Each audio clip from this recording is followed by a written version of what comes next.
Many eugenicists of the previous period engaged in what they called crypto-eugenics. Purposefully taking their eugenics beliefs underground, they became highly respected anthropologists, biologists, and geneticists in the post-war world.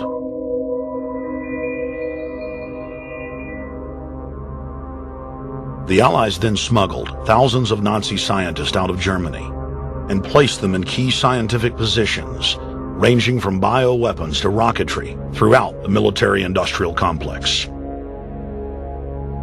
The founder of IBM was a devout follower of Hitler. Thomas J. Watson had supplied his punch-card computers and IBM technicians to the Nazis for use in the death camps. Tattoos on camp victims were IBM human identification numbers, which fed into the computers. IBM had used similar punch card systems as early as 1928 in a Jamaican race mixing study. The first real computers were literally invented by a eugenicist for eugenics.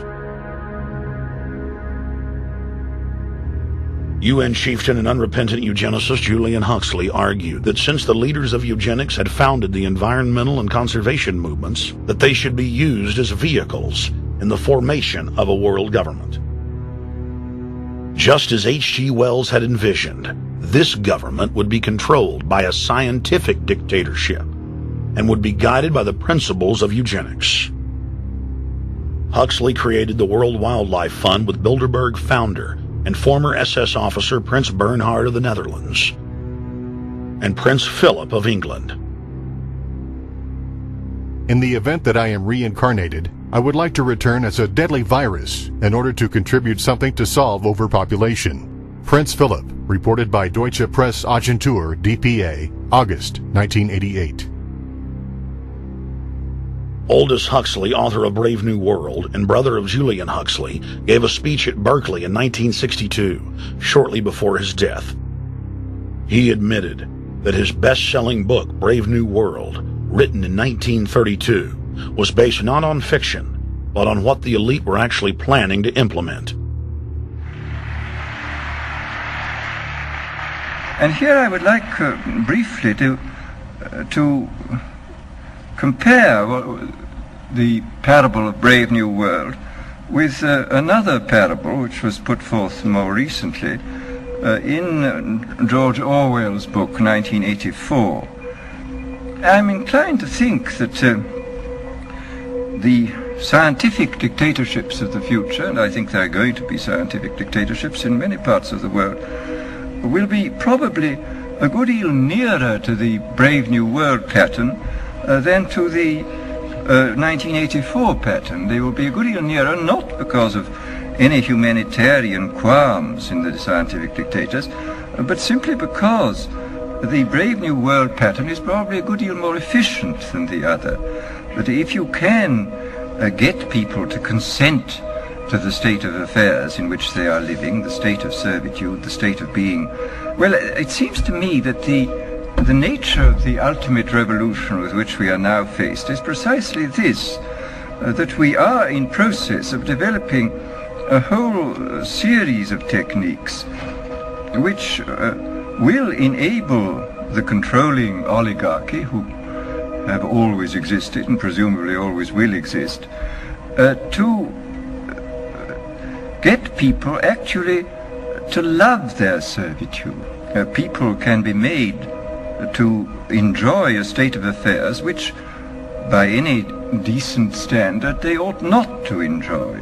And these methods, I think, are a real refinement on the older methods of terror, because they combine methods of terror with methods of acceptance. But then there are various other methods which one can think of. There is, for example, the pharmacological method. This was one of the things I talked about in Brave New World. And the result would be that, I mean, you can imagine a euphoric which would make people thoroughly happy even in the most abominable circumstances. I mean, these things are possible.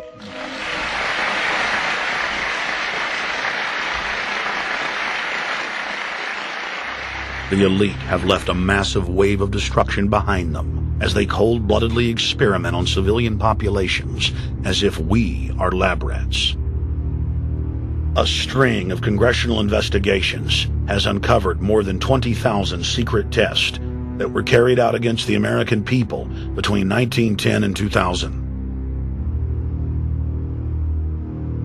One well-known eugenics study, the Tuskegee Syphilis Project, killed hundreds of blacks and spanned 40 years until whistleblowers exposed it in 1972.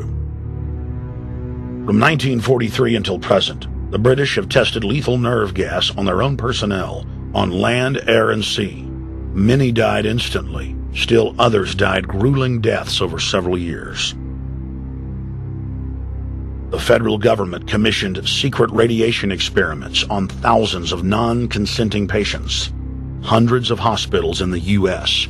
injected healthy men, women, and children with uranium and plutonium at dosage levels ranging from non-therapeutic to lethal, killing many of the test subjects.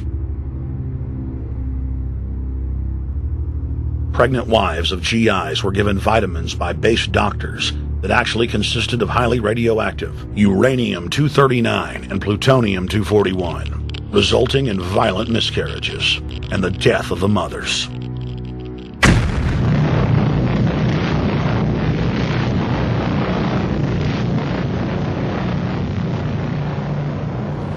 Soldiers, sailors, and Marines were used as guinea pigs in hundreds of atomic and hydrogen bomb tests. Patriotic Americans were radiated side by side with lab animals.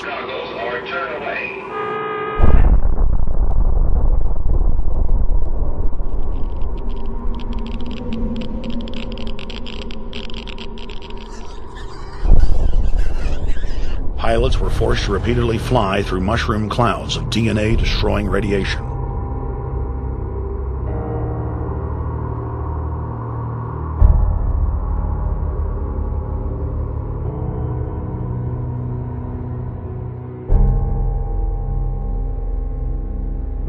From 1951 to 1961, the U.S. Army paid Israel's health ministry 3 million lira to conduct radiation testing on Sephardic children that immigrated to Israel.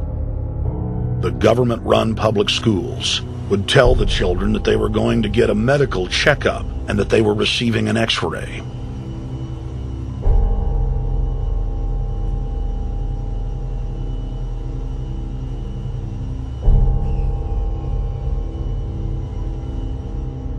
The Pentagon had already radiated more than 4,000 institutionalized children in the United States, many of which had died.